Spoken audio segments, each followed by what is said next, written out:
Om Jnana Timirandhasya Jnananjana Shalakaya Chakshurun Militam Yena Tasmai Shri Gurave Namaha. Hare Krishna. Here we are, as you know, assembled at the holy place, Madhurantakam. You have to sit properly. You can't sit like that for 2 hours. Give some asana. Give some asana for Sri Great Heart. Sit comfortably. I came here maybe about 18 years ago with a smaller group of devotees. Maybe I came before that also. I can't remember. I visited so many holy places in Tamil Nadu. I can't even remember all the names of the places I visited.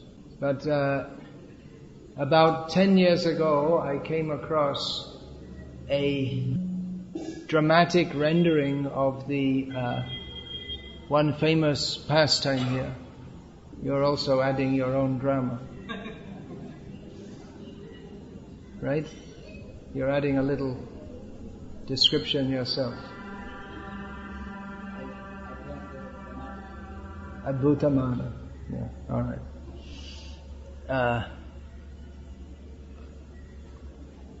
And since that time I desired to read that to a group of devotees here.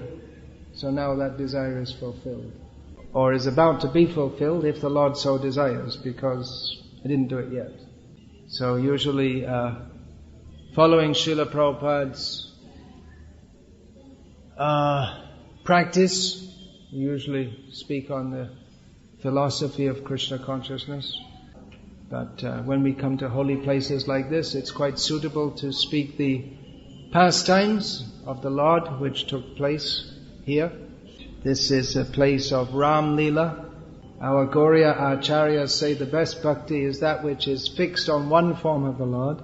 And of course, Chaitanya Mahaprabhu taught Aradho Bhagavan Vrajesha Tanaya, that the worshipable Supreme Personality of Godhead is Krishna, the son of Nanda Maharaj. So, apart from many other causes such as lust, greed, anger, etc., I can understand I'm not on the highest platform because I very much like to hear also Ramarlila, Nrsimha Lila, Vamana Lila, and all the other Leelas. Of course, Chaitanya Mahaprabhu also, it wasn't that he banned hearing of such pastimes. He would also enact Ramarlila, just like on the Vijay Dashami day, he would enact the storming of Lanka. Ramarlila first took place here when Lord Rama was gracing this planet with the touch of his lotus feet, some millions of years ago. Not exactly the Treta Yuga before, but many Treta Yugas before. So Ram was coming in this direction, looking for Sita. And in this place, the Rishi Vibhandaka this was his ashram. So Vibhandaka was already much connected with Lord Rama, inasmuch as the son of Vibhandaka was Rishi Ashringa, who performed the Putreshti Yagya, by which Dasharath was blessed with 4 sons, of whom the eldest was Rama. So at this spot, Vibhandaka was worshipping the Supreme Lord Vishnu, with the deity here by the name of Karunakaran, the merciful Lord. So when Rama and Lakshman came to his ashram, of course he was, how pleased can you be? And naturally he wanted Rama to stay, but Rama wouldn't stay. Even his devotee wanted to keep him there, but he wouldn't stay. He said, I'll see you, I have some work to do, I'll come back and see you later. So the work was bringing back Sita. So on the way back from Lanka, as they were flying in the Pushpak Vimanam, then they came down and spent some days here. There are a few places that Rama had to stop on the way back to Ayodhya. One of them was also Remuna, in what's now in Orissa.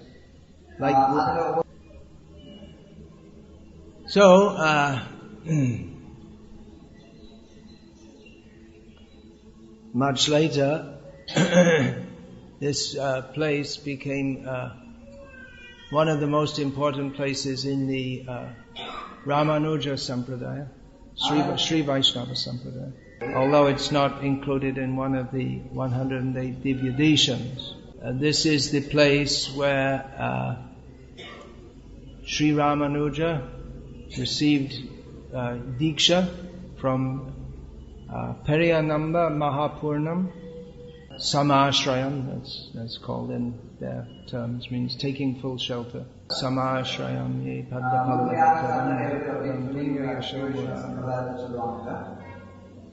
The story is that Sri Ramanuja was at that time living in Kanchi, and the Supreme Lord directed him that he should take the Diksha from Mahapurnam, who lived in Sri Rangam. So Ramanuja was coming with his wife at that time. He was a young man, married. He was coming towards Sri Rangam to seek the grace of Mahapurnam.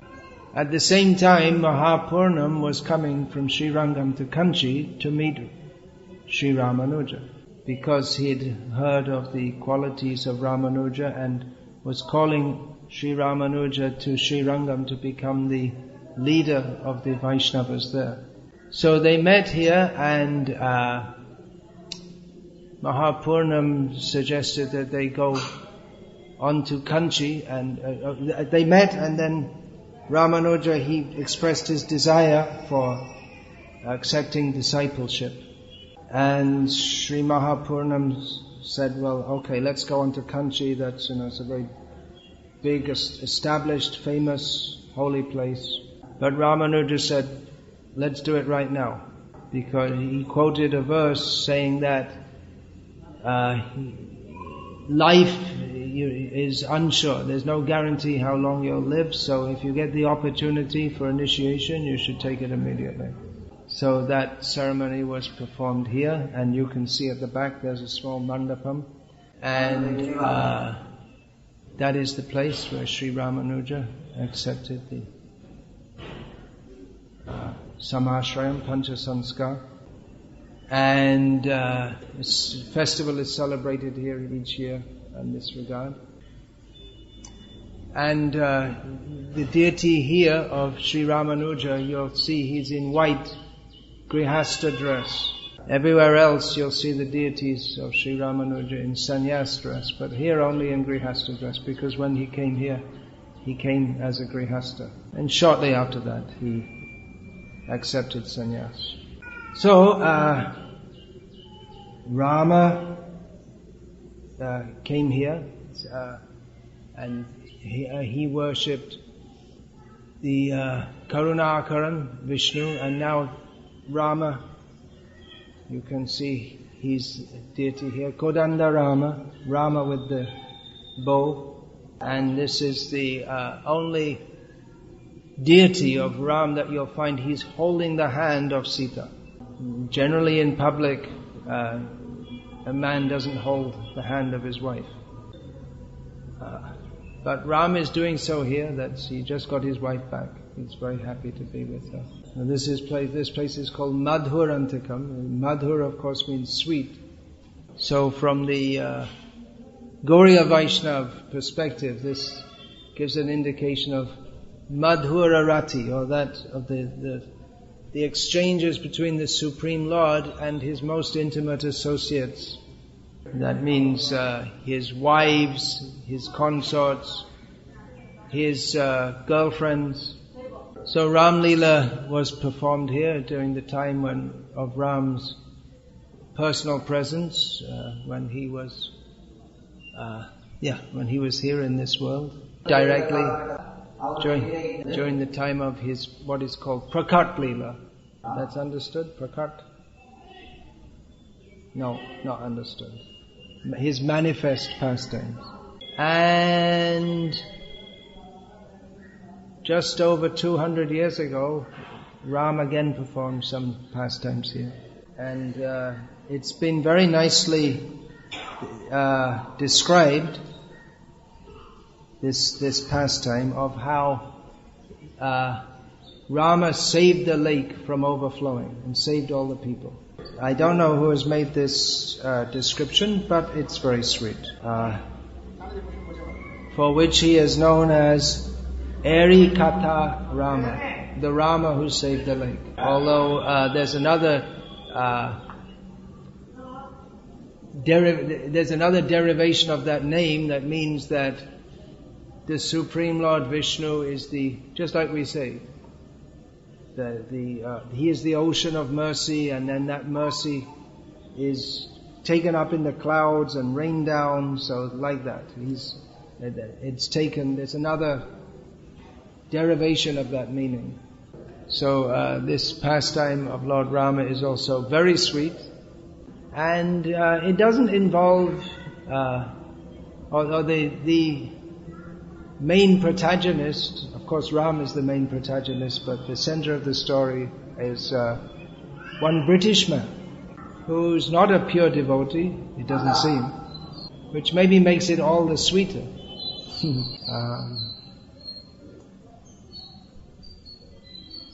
Anyway, let's read the story. You have it there, right? Okay. I'll just read it as it is, because it's very nicely written, and maybe make a few comments here and there. It was pouring cats and dogs. Means it was this season, rainy season, or maybe it was the second rainy season, whatever, the rainy season. The rain god was on a destruction spree, and all fields bearing crop ripe for harvest were submerged. If the crop continued to be underwater for a couple of days more, the grain would sprout, dashing the grower's hope of a bountiful harvest and condemning farmers to another year of abject poverty. The flowing rain waters had not spared dwellings either, and they were under a foot of water. Cattle, chicken, and other helpless creatures stood drenched, finding no dry place to take shelter in. Children cried in hunger and were hushed by their miserable parents, who could find no dry twig or leaves for lighting a fire and making food. The strong icy wind pierced the skin like needles and made everyone shiver. The majority of the village people were sheltered in the Rama temple at the center of the village, towering high and mighty against the night sky. The temple was, however, no perfect haven, for the roof, left uncared for decades, was leaking. Raindrops which insinuated themselves through the sieve-like roof did not spare even the majestic Lord, with the kodandam in his hand, the bow in his hand, and holding Pirati's hand, Sita's hand, with his other, in a depiction of the divine wedding. It was as if the rain god was performing Tirumanjaram, Abhishekam, to the Lord, whose Tirumeni, divine form, had not experienced one for months. The temple was in the preliminary stages of dilapidation, with the villagers paying scant attention to the needs of their Lord Protector, intent in their materialistic pursuits. Despite all that, when confronted by the non-stop downpour, the villagers flocked to the temple, which was the safest shelter they could find. They had absolutely no qualms in seeking the Lord's protection in distress, though they had ignored His existence right in their midst when prosperity smiled at them. The talk in the temple centered on a single topic. What would happen to the vast lake on the outskirts of the village if the torrential rain continued? People who had been adventurous enough to have a peek at the lake confirmed that it was almost full in the morning. It was a huge lake capable of accommodating a vast quantity of water and catering to the irrigational needs of fields for 100 miles around. It had strong bunds built high to contain and consolidate inflows, and had never dried up, however rainless be the season. It was this lake that was causing not a little concern among the locals. What would happen if the unthinkable occurred? What if the lake were to breach, unable to contain the copious inflows brought in by the continuing torrents? The thought of all that vast expanse of water cascading down from the breached bunds was terrifying. It would wipe out the village and hundreds like it within seconds, leaving none to recount the disaster. Such a thing had never happened before, leaving those living near it secure in the belief of its invincibility. However, nothing can stand in the face of nature's fury, and the lake was no exception. Its bunds were of mud and stone only, and the immense pressure of water against them could just blow them away, opening the floodgates to misery. A senior citizen belonging to more religious times, and who had seen the temple at the height of its prosperity and buzzing with spiritual activity, lamented the villagers' neglect of the temple and disinterest in its upkeep. He chided them for having angered the Lord through their irreverent and ungrateful attitudes. The mills of God grind slow, but they do grind sure, and the old man was certain that Nemesis had caught up with the unrepentant population. Nemesis. Unnerved by the old man's pronouncements, the drenched crowd shushed him to silence and began to think of petitioning the governmental authorities for assistance. To prevent the impending catastrophe, the tank bunds had to be immediately strengthened and heightened. This was a monumental job, for the lake stretched away as far as the eye could see, and the bunds encompassed a perimeter of several miles. The British was still ruling the country. Actually, it was the East India Company at that time, before the official British rule.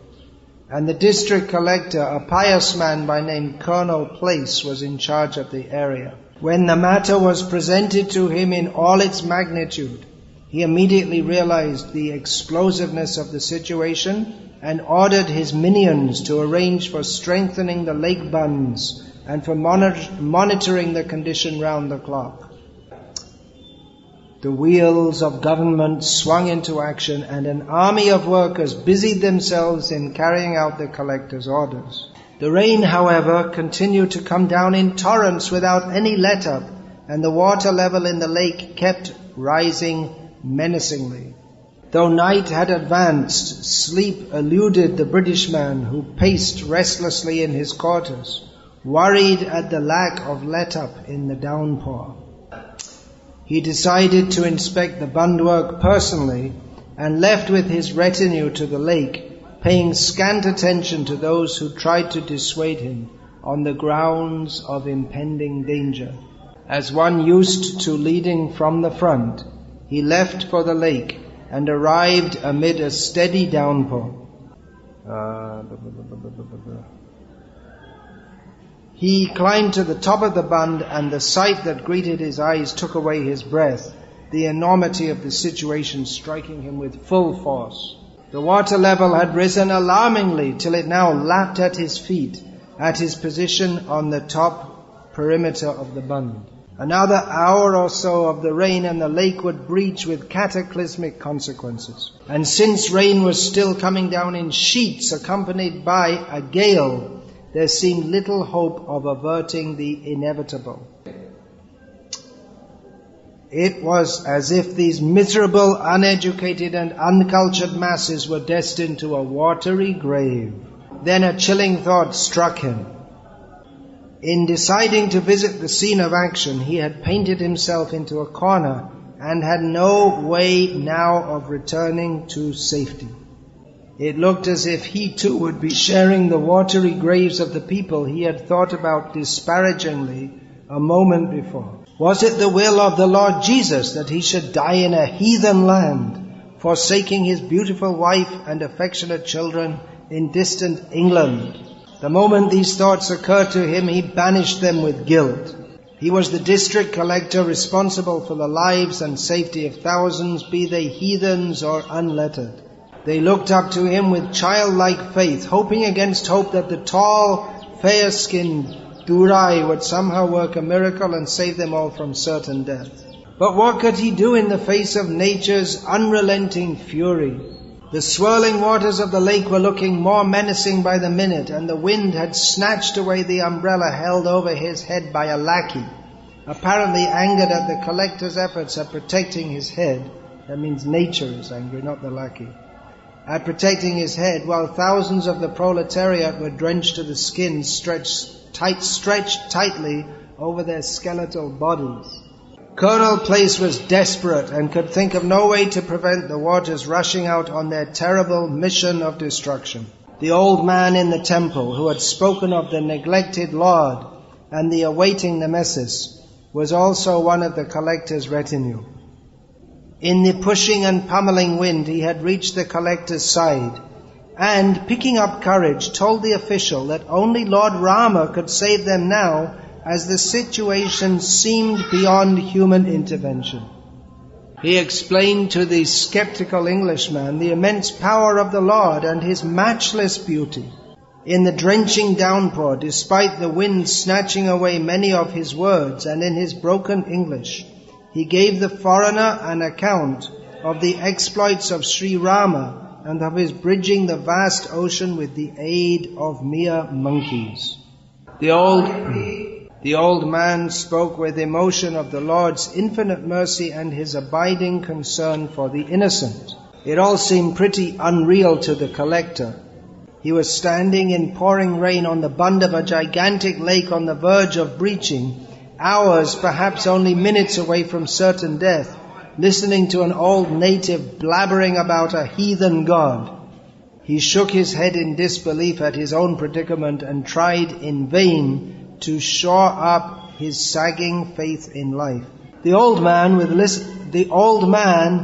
little else to do, continued his enthralling narrative of the Lord's prowess with the bow, and of how his emissary was able to just fly over the vast ocean, again speaking with tears of the infinite mercy that characterized this Karunakakutta, the scion of a royal family who spent 14 hard years in the jungle just to obey an unjust command supposedly from his father, and conveyed to him by a stepmother who was intent on making her own son the heir to the throne. When we are drowning, we tend to clutch at straws in desperation, especially when nothing else is available to hold on to. Colonel Place was in a similar situation. Though his strict Christian upbringing and military training prompted only skepticism and disbelief at the old man's tales, still an image began to form in his mind of a tall, handsome prince with a long bow held aloft in his powerful hands, the personification of mercy and righteous conduct, the symbol of sacrifice, his lotus-like eyes brimming with mercy for all mortals, and accompanied by an equally impressive figure, obviously a younger brother and ever ready to rush to the rescue of those in distress at a mere call for succor, be it from whatever quarter. And once the image of the bewitching Lord entered his mind, Place found it difficult to shake off and experienced an extremely pleasurable sensation even amidst the desperate situation he found himself trapped in.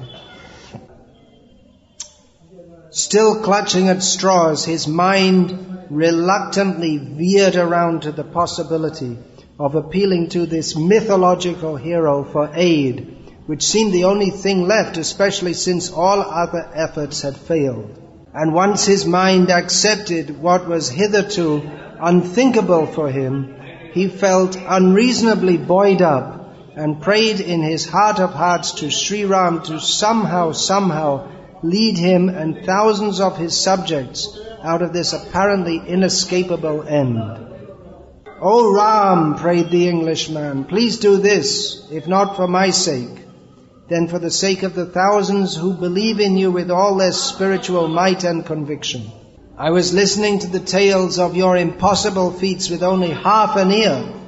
However, if it was possible for you to conquer that vast body of waters lying between you and Lanka with the mere threat of retribution, it should be no difficult task for you to control the menacing waters of this Madhurantakam lake and to keep them confined to the inner bunds. I know full well that these are the words of an infidel who lacks absolute faith in you, but your reputation as the epitome of mercy prompts me to beseech you. Do this for me and for the sake of the hundreds of men, women and children who are in peril, and I shall build a temple for your consort, whom you appear to love dearly. Lord, please do help me.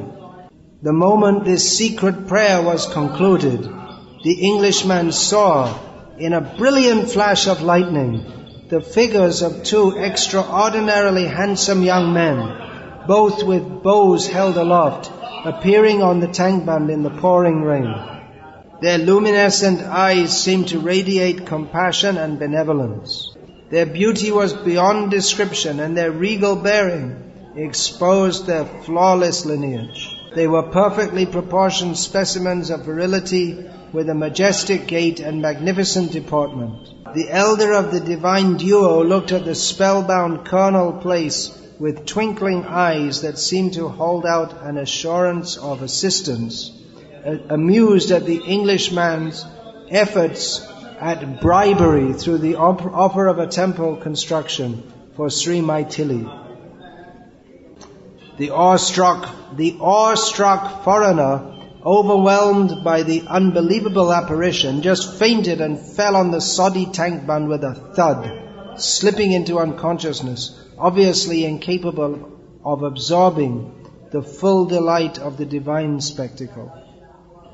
When he emerged from his trance, Colonel Place found himself in his comfortable bed in his own quarters, with his minions peering anxiously at his supine form.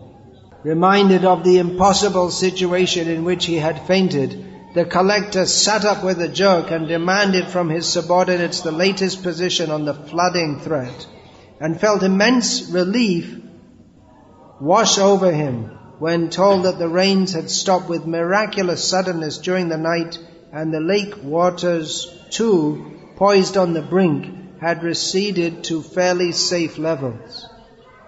Through a planned opening of the sluices, the water level was brought back to near normal, and the threat had blown over. Colonel Place's skin tingled when he remembered the divine youth he had witnessed in that flash of lightning, who had appeared as if in answer to his unuttered prayers and effortlessly saved not only himself but innumerable others too from a certain and watery grave. The vivid image of the Lord and His infinite mercy in answering the insincere prayers of an unbelieving foreigner continued to occupy the Englishman's thoughts forever, and he used to recount the tale with fervor to skeptical audiences even after his return to England.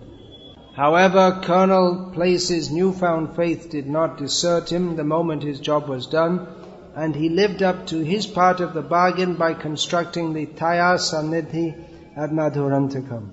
A plaque on the Sannidhi wall still stands testimony to the aforesaid legend, which has bestowed the Lord with yet another Tirunamam, holy name, lovingly coined by His grateful votaries, Eri Katta Ramam, the Rama who saved the lake. So it's very beautifully composed. There's another version that, here's another version of the story that, slightly different. That this place, Colonel Lionel Place or Blaze, he was the district collector of Chengalpattu during the period 1795 to 1798. This is from that printout with all the, this one, yeah.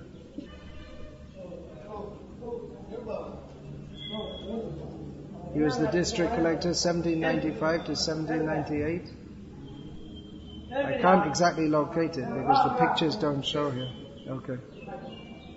So he visited this village during the rainy season due to the threat from overflow of the lake. And when he saw this temple, he wanted to visit it.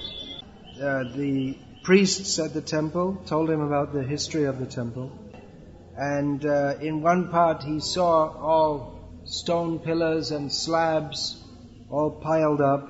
And when he asked about why these stones and slabs are there, he was told that was meant for the construction of a temple for Janakavali, namely Sita Devi, but it had not been done because of lack of funds. It hadn't been built. So the collector told the priests that if Sri Rama protected the village from the lake during the storms, he himself, Colonel Place, would build the shrine for Sri Janakavali Thaya.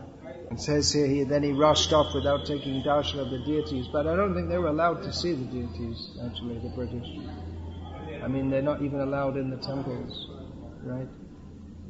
So, anyway, he tried with his helpers to strengthen the buns and everything, but he wasn't very confident about the strength that the tank bund would hold.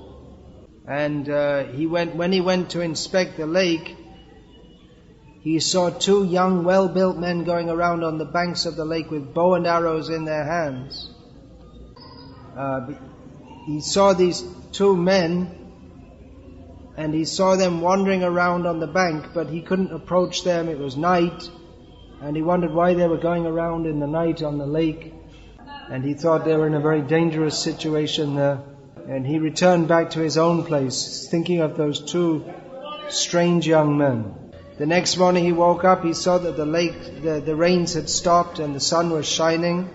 He was anxious about the status of the lake, and he came out and was told there was no flooding the previous night, and the lake the bund had withstood all the waters. So this time, having gone to the village, he entered the temple, and this time he went for darshan of the deities, and he saw that the two young men he had seen the night before were the same as in the temple. They were the ones who had saved the lake and the village. According to another version, Colonel Blaze saw Rama and Lakshman shooting. The bund was actually becoming breached with water coming through it, and Rama and Lakshman closed it up with their arrows, by shooting arrows. That Colonel Place saw them shooting arrows. Okay, so Hare Krishna, Krishna Krishna, Hare Hare, Hare Rama, Rama